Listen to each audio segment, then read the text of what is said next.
राज्य में सरकारी अर्ध सरकारी और पीएसयू नियुक्ति कंप्यूटर योग्यता संपर्कित नियम को सठिक भाव पालन करने राज्य सरकार कड़ा निर्देश देते।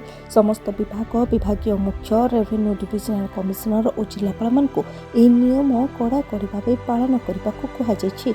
इलेक्ट्रोनिक्स और सूचना प्रजुक्ति विभाग पक्षर गत 27 तारिख में जारी होता सरकारी पत्र में कहुई।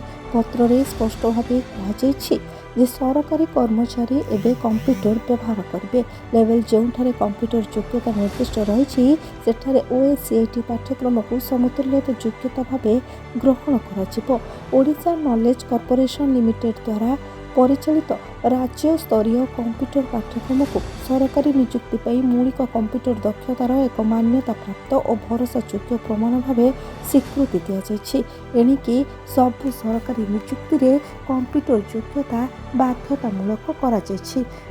एबे सबु सरकारी ऑफिस रे भी कंप्यूटर रहिबो। राज्य रे सरकारी अर्ध सरकारी और पीएसयू नियुक्ति रे कंप्यूटर योग्यता संपर्कित समस्त काम हेबो।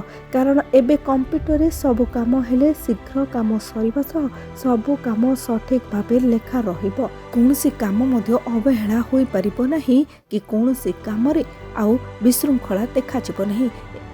एहाको दृष्टि रखी एथर राज्य सरकार एभली निष्पत्ति नहीं चर्चा हेउछि। Bureau report, Biraja news.